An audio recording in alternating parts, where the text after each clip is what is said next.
Testing. Testing. 1, 2, 3, 4, Plaids.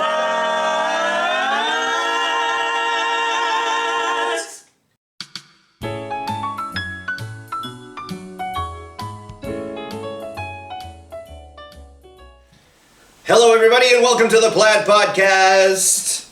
We are the Plaids, and we have entered the Multiverse. We're coming to you live from Whistler. My name is Dan Wilhelm. I'm Christopher Hall. I'm Jake Hildebrand. And I'm Kaden Chad. Wait a minute. Wait, whoa, what? Who the fuck are you? Where did you come from? Why are you here?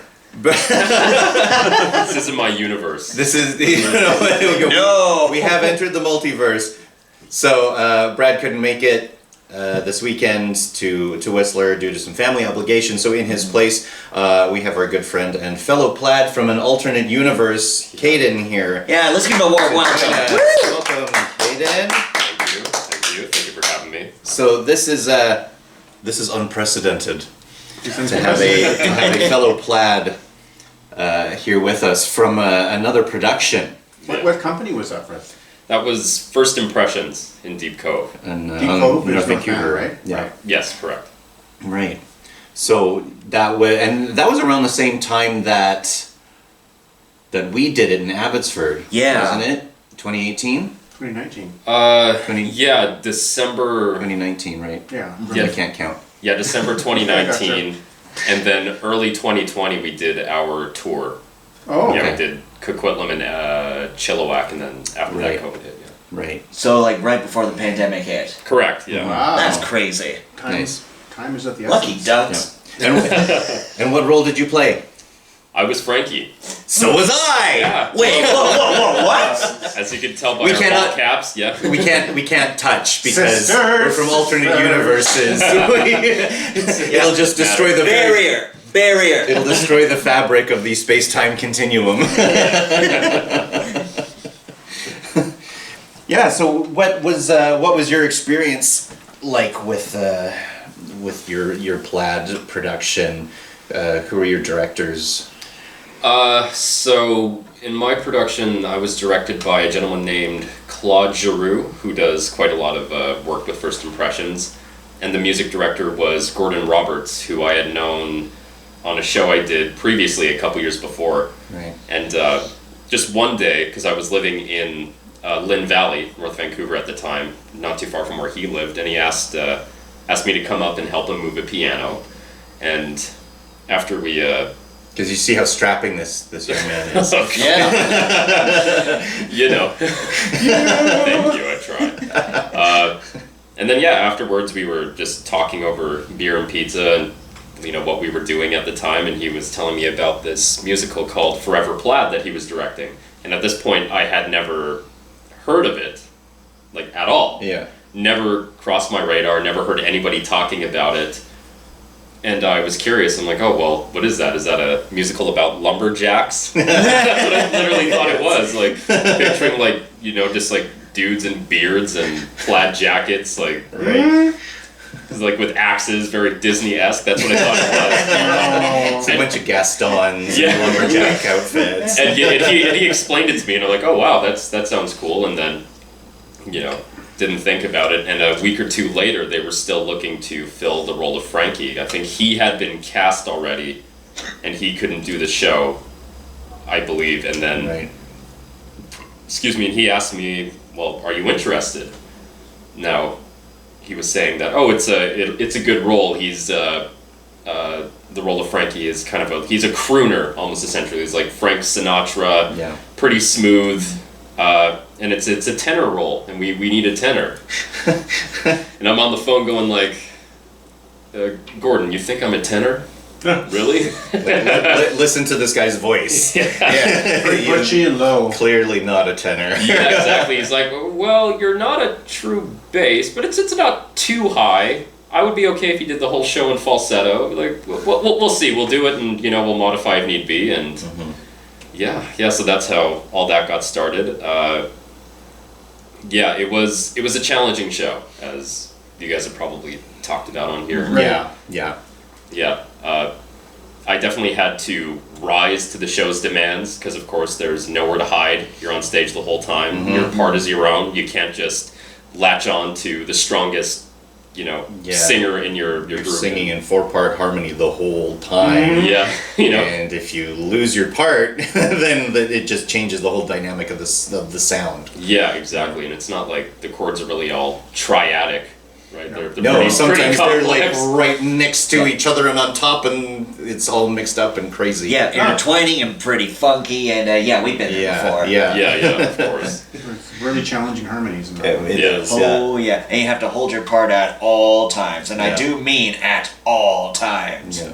Yeah, exactly. And so it definitely made me better at my craft for actually doing the show because it was challenging. But vocally was the most challenging aspect for me because we were right. We think that the character was a good fit. Like that was very naturally to fall into that and play that. But the part of Frankie is a tenor role. It's like the second tenor. He's the second tenor of the group. Yeah. And his part basically lives in the F to G A flat range. I have those notes, but that's the top of my range. Yeah. And there's yeah. only so many times. I can only hit those notes so many times Right. before it's I'm just Before you done. capped out. Yeah. Yeah, exactly. If I was having a rough day, by the time you get to the end of the show, I'm like, okay, I'm pushing, giving it everything I got, but oh man, sometimes it was a struggle. Yeah, we get to the big emotional last song, "Love Is a Many Splendored Thing," which is very beautiful, and Yeah. the ending is very powerful, and Oh, it's such a great building chord that you and get at the end there. And unfortunately, it didn't really translate all that well because by the time we would get that, I would just sounded like I had been smoking for 20 years. Oh no! So I could not full voice it. Like I've tried, and the only way I could do it is to really scream it, and then it just doesn't sound good. It's not quite the same sound. Yeah, exactly. It's not that ethereal chord sounding. Yeah, exactly. Yeah, yeah. What did you guys have a lot of props, and how was your setup for that? So the set was pretty minimal. You're on stage with the musicians. We had these archways that we hid certain props behind, like when we would do our. I'm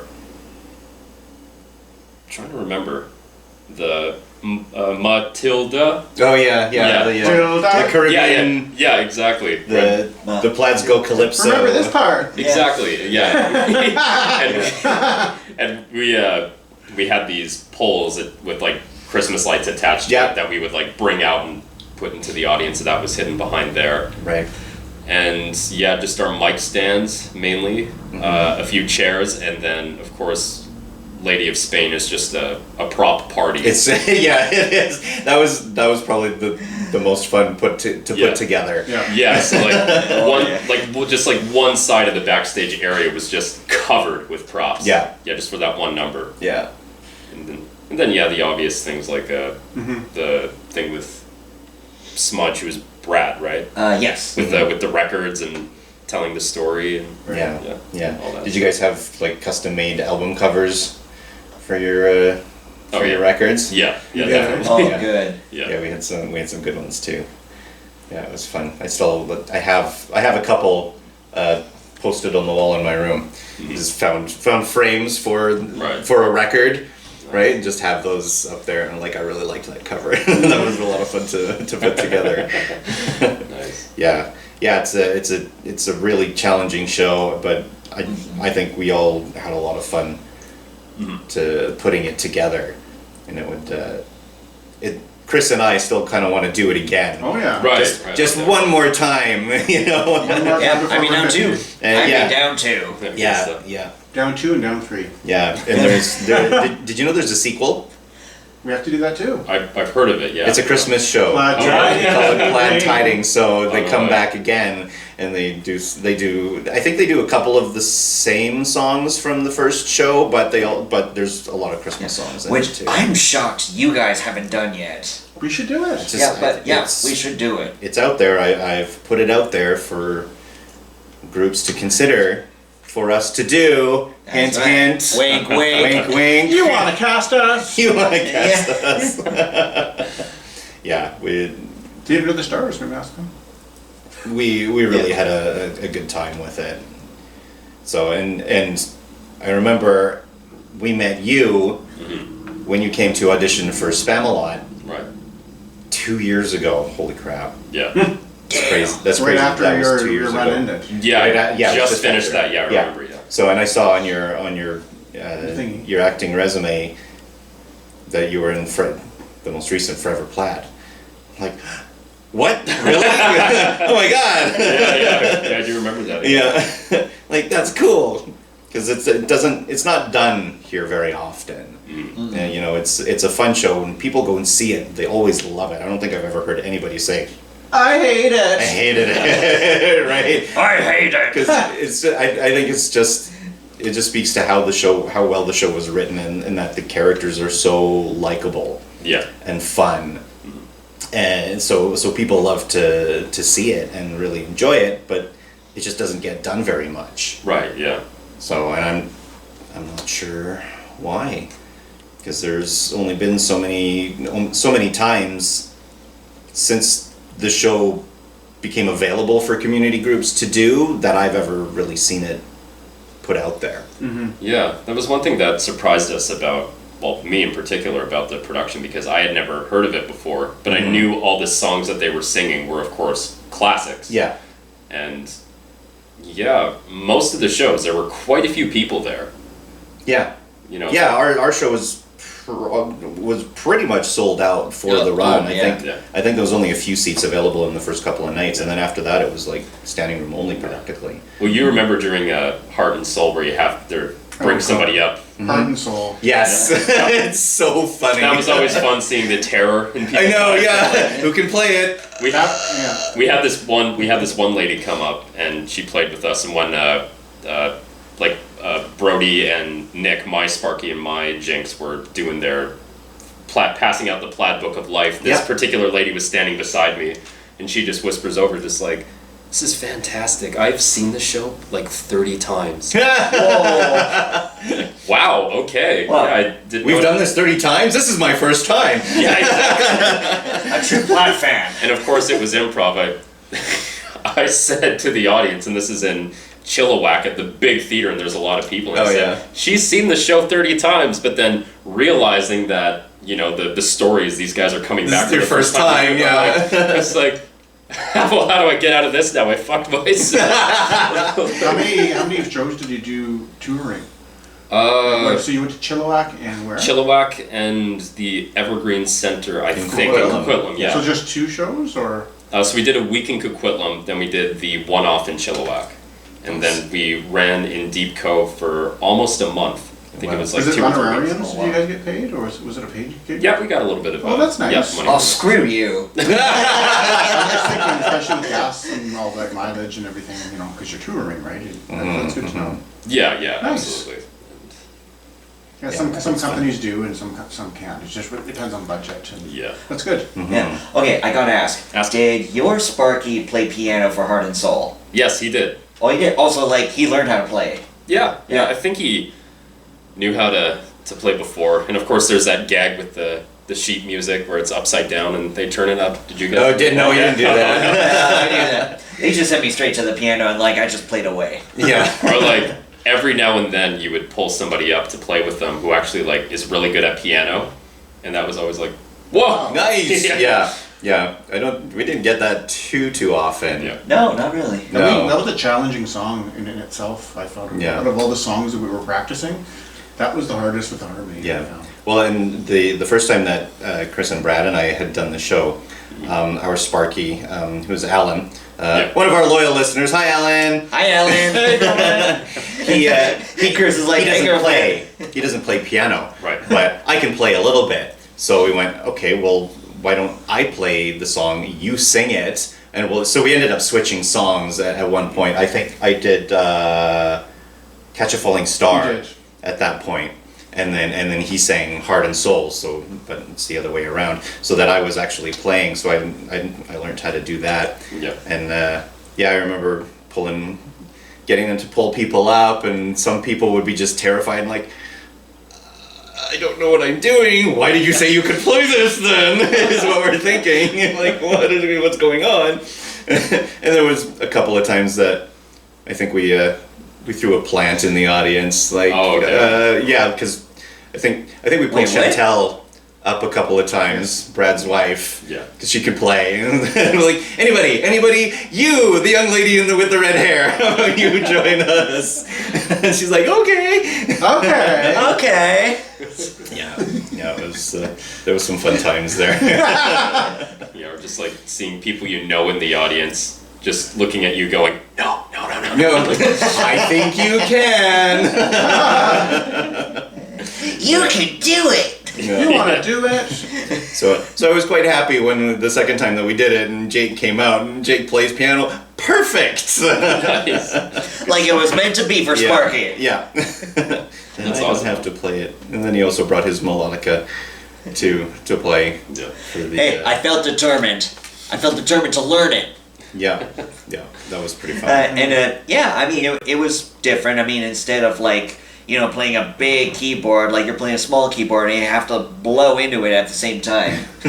Yeah, that's why, for funsies, we call it the blue blowy thingy. The blue blowy thingy. The blowy. Yeah. Did you learn to play accordion for Lady of Spain, Chris? Not necessarily, no. Oh. No, it was a lot of improv. Really? After all It was this more time? of just to hold it and pretend that it can Yeah. play Did it. your person have to learn it?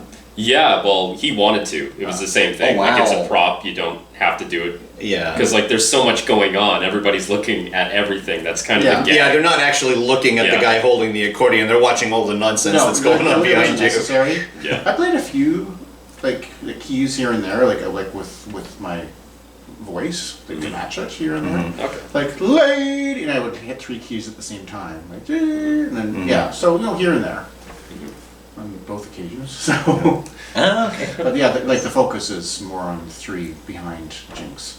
Yeah. Yeah, I almost don't even see. I think it was. I don't even think there was much of a point to even hold the accordion even to begin with. Yeah. It just seemed just a random prop. Yeah. Yeah. That's cool. It's just the visual effect. Yeah. Nice. Yeah. What would you say your favorite moment out of your experience in the show was? It's a good question. On days where it was a good singing day, and the harmonies were really tight, that would always be, just very gratifying. Mm-hmm. Because, especially like once it was there, and it was fantastic. But the only thing was with our production, there was a little joke just among the 4 of us. We started calling it Murphy's Law the Musical. Because rarely there was never a show where it was just, we nailed that. It was always parts of it. If it were, like, all of our voices were on point today, but we messed up harmonies, and, like, there were crunches, or Lady of Spain didn't go smoothly, and, just like, oh, you forgot to come out with the hula hoop again. Yeah. Like, I can't believe how I missed that. Yeah. Or, like, popping the balloon, like, sometimes it, like, you'd have to, like, Yeah. like, a couple times. Yeah. Stuff like that. But yeah, and then there's that monologue as well, too. So it was either just like, if it was a good acting day, it was a bad singing day. Oh yeah, right. When we had a lot of stuff happen, in particular when we were talking about this Shangri-La. Shangri-La, thank you. Just, Come on. we did rewrites of all the songs. We were like changing the lyrics during rehearsal. Yeah. Really? Yeah, some of them were pretty wild. Or dated? What's that? My Or drinking David? takes me to sangria. But we called it Shan the Angry Gorilla. Nice. Your we- music F's me. And then just like when we were in tech, because you go crazy just waiting around on stage, you try to keep yourself occupied. Right. We were talking in this weird accent. We started saying, "Oh, we're de plaids," and then eventually just was that evolved into, oh yeah, we're deep lads. Deep lads? Deep lads, yeah. Deep lads. Yeah, deep lads. So like, that's we good. had our own little rewrites, but I was gonna say something about that. Yeah, so yeah, we were doing Shangri-La, and we had this bubble machine when we were doing it, and then after this bubble party, the stage would get very like wet and slippery, Right. and 'Cause it's kind of soapy water. and then it gets so serious because they realize that they're going back to whatever astral plane they Right. were from, or, Yeah. or passing on, however that works. Yeah. And then Frankie has to deliver that very serious speech. The monologue about transcending through the music Yeah. into the universe and all this. And Yeah. how it's very nice, and how the meaning of life can be found in singing chords or something like that. Yeah. How we, Yeah. how we made ourselves and Yeah, like this. fulfilled our journey. We done what did we this. needed Yeah, to we do. Time came to go. here. Yeah, Time to say goodbye. Yeah, absolutely. So yeah. it's a very it's a very moving yeah. monologue. It's a very important it's like a very important part of the show, and of course you're trying to encourage the other guys to come down, so it's very serious. But then you're getting into it, and then you step forward and You slipped on, on the slipped, floor. fell on my no. ass. Oh no.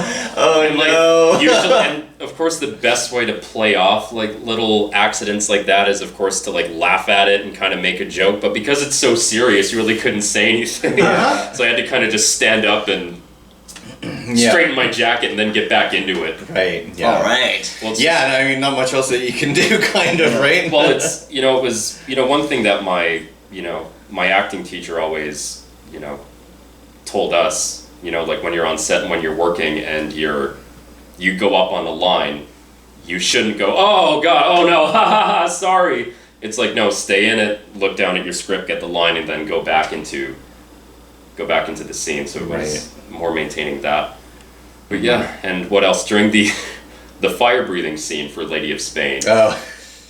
The chemical that they were using to spit fire. There's a fire breathing? Yeah, did you guys do that? No, we didn't end up doing it for a variety of reasons. I wanted to, but they really wouldn't let us. I don't feel safe right now. It's at the end, Smudge is supposed to breathe fire. Oh. At the end, like with one of those sticks, and just go. It's very eye catching, and could possibly be fire catching. Yeah. And your team did that? We did. Yeah, we were very insistent on keeping everything in. Like we learned all the little instruments that we had to learn, like the melodica and the accordion. Oh, cool. And Jeff, our Smudge, he learned to do like the fire swallowing and then the So like they brought in some guy to teach him that, but the chemical, I don't remember what it's called, that you use to spit fire, because when we were doing it in Deep Cove, it was a smaller house. Right. So whenever he would spit fire, it was so strong that In the rehearsal space in a house you rehearsed in? in the theater, yeah. Oh, okay. So whenever he would spit fire, the room would just be filled with the smell of this Kerosene. Oil. Yeah. And it was very strong, and you're on stage and you're doing the Scotland song and you're smelling it too. But then out of the corner of your eye, you're seeing people covering their mouth and Because it's leaving so strong. Yeah. I was reading on how to do that because initially I would have loved to have had us do it, but there was, when I was reading up on it, it was saying something about like you have to wash your mouth out afterwards, and because you don't want to like accidentally swallow it or anything like that. And there's like, where would he go and do that? So, like he'd have to like run off stage somehow and just kind of rinse his mouth out and then come back for the next song or something. But because there's just so much going on, and then there was also like fire code, fire safety and stuff, and so we weren't really, our space was a little bit bigger, but there was a lot of curtains there, and it was Was this in New West? in Abbotsford. Well, yeah, we didn't do it in New West either because it's an old theater and all made of wood. If something goes awry, there goes the theater. Right. Why But we're no, also no fire hazard, right? yeah. But in Abbotsford, we were also attached to a school there, so like there was no way they were gonna let us play with fire there. Oh, fair enough. Yeah. Yeah, Nice. so it would have been a great ending. Yeah. But yeah, instead we played with swords and things like that, swallowing swords and Oh, cool. yeah, we didn't follow exactly what was written there. We did a bunch of the stuff, right? But there was a few things that we kind of threw in. Called that Lady of Pain. Yeah. Lady of Pain. Well, Jinx didn't Yeah. get to really do any of that fun Yeah. stuff. He just kind of like could have laid Yeah, back. yeah, you're So the that's- one, you're the one singing Lay that. that's- Yeah. back like a starfish. Oh, But that's also what makes it so funny is you're just so oblivious to all this buffoonery happening. Yeah. You know?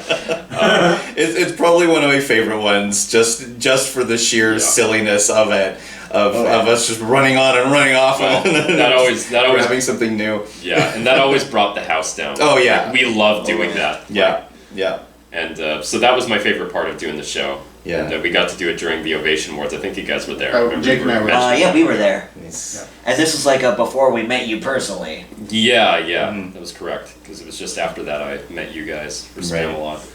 that's fun. For Frankie, did you find it an acting challenge to do the whole meta thing where you're talking to the audience, but it's what you're saying is scripted, and how to actually make it sound like you're talking to them rather than acting at them while simultaneously going back to do a scene? Right. Yeah, I found that. I didn't have too much of a problem with it, just because I've had a lot of experience with pantomimes where you're breaking that fourth wall a lot. Right. So you're constantly talking to the audience. What do you mean? There's something behind me? Oh, hi kids. How's everybody doing out there? So there's a lot of that kind of interaction. So it was sort of an extension of that for me. So it didn't really bother me, and we didn't really do a lot in terms of like improvising with the audience, except for those moments where we're actually going in there to pull Right. someone up, or Right. like, hey, Yeah, here's yeah. the book, sign your name. Like I still have the book too. It's when we're recording on Zoom, you can see it on the I've shelf seen it, yeah. on the shelf behind me. Okay. So there's hundreds of signatures in there. So it's really cool to flip through it and see all the comments and how much everybody loved it and stuff. But Right. I didn't really find that a challenge, because it's just something I've kind of always done in Right. shows. Okay, cool. Yeah. Yeah, but it was a fun role. I really enjoyed doing it. And for me, like, Plaid was one of those bucket list shows from when I was, I guess I wasn't quite a teenager anymore when it first came to Vancouver, and I'd fallen in love with it right away, because like harmony singing is right up my alley. I love doing it, and I wanted to do it. I auditioned for an arts club version a few years later, Okay. and I got to the callback level, but I didn't get cast, so I was a little disappointed. Oh, oh well. Like, okay, hopefully soon, hopefully soon, hopefully soon. Not for another 18 years. Wow. Then it finally come around when Vagabond decided to do it. I'm like, okay, yes. Nice. I went in there and they liked me, and I said, I want to do this show. I kind of don't even care what part I play, because I've listened to the soundtrack for the last 18 years. I know the parts, basically, all four of them. I could jump in and sing any one of them. This is how well I know this show. And they're like, Nice. you're in. I'm like, yes. Cool. And you should recruiting the rest of us. And then I brought you guys in. Chris, you need to audition for this. Brad, we need you. And Did you kind of visually have an idea, like who? I didn't, like, we did have, well, we with that first version that we did have a different Sparky and Smudge cast that were there for the first read through. Who's the smudge? What was his name again? Not the short guy with dark hair. No, he was taller. That was Adam. Yeah, Remember Adam, who was Sparky? yeah, I must have been there. yeah, you were there. I don't remember. I'm sorry, I've forgotten his name. We're getting old now. Yeah, we were. Yeah, he was very tall. But yeah. Oh yes, I remember him now. Yeah. I'm younger than you now. I remember. Yeah, it's the tall white dude. Yeah. Who was in Tuts. I think he was in West Side Story. Mm-hmm. And when I was doing Beauty and the Beast that summer. Yeah, it'll come to me. Yeah, he had to leave. Yeah, he ended up dropping out partway through rehearsal, a few weeks into the rehearsal process, just because he couldn't physically do the dancing with, because you're doing those hops with the microphones and stuff, and some of the songs and moving around and stuff, and he wasn't able to do it. He had some. I guess, the problems with his back or his knees or something like that. So then we had to find a new smudge, and our original Sparky had dropped out after the first read through. What? So he didn't even make it to the first rehearsal after that. Oh, okay. So we started. Thanks, bitch. We all just kind of started talking to other people, like, hey, we need this. Hey, we need this guy. We need this guy, and then we ended up pulling in Alan and Brad. And then that was our final group. You and I have always been like the originals. We were the originals of that production. It's like fuck. Yeah. So it was really fun. And here we are. Yeah. Here we are at last. Here we are. 5 years later, doing an inappropriate podcast that is not like the Plaids at all. Yeah. They're very wholesome and polite young men. Yes. Yeah. And here we are going, well, fuck. No. Yeah. And unfortunately, Brad couldn't be here because then we would have a 5 ever plaid. It didn't really work. I'm sorry. Sorry. It's all right. It's okay. It was worth a shot. I know. But yeah. This was fun, and it was really great to have you here for the weekend. Yes. Likewise. And hang out again, because I mean, our listeners don't really know, but you were also in Spamalot with Jake and Chris and myself, and that was a lot of fun. So we got to finally work with you after that. Although we did do that panto in between. Yes. That filmed panto. Yeah, the pandemic panto. Yeah. Once Upon a Panto, it's on YouTube. You can check it out. Oh, Yeah. You'll see all of our shining faces. That was a very unique piece of work. It was, yeah. I like the fact that we filmed it. It was a challenge to put together, but I think it turned out pretty good. It was fun. I know. It was a different format, a different way to put theater together at that time.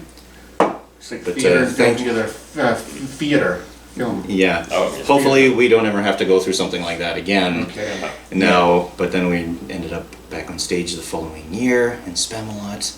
And now here we are in Whistler, partying it up, eating lots. And sleeping lots. So after we finish this, we might go for a nap. So Yeah. We will. End up sitting lots. But why? We feel like it. That's And why. moisturizing. yeah, We're on vacay. that's right. Plaids go on vacation. We Woo! travel together, we eat together, we sleep together.